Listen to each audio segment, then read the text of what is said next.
Magandang araw mga kagapi peeps! So ngayon, ipapakita ko lang sa inyo yung gapi na nabili ko online. Ang tawag sa klase ng gapi na ito ay 24K Gold Ribbon. Dahil first time kong bumili ng gapi, wala talaga akong idea kung paano sila alagaan. Kaya nanood lang ako sa YouTube at ginaya ko kung paano sila mag-set up ng gapi tank nila.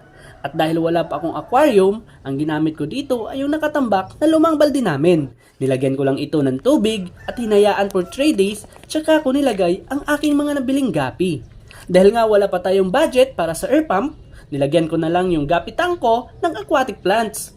Hindi ko lang nakuna ng video yung mga ginawa ko, pero kung titingnan nyo naman, mukhang okay naman yung tank setup natin. Kasi, ang sisigla nila, parang tuwang-tuwa sila sa bago nilang tahanan. So ayun mga kagapi peeps, follow nyo lang ako kung gusto nyo malaman ang update sa ating gapi. Hanggang sa susunod na video mga kagapi peeps, ingat!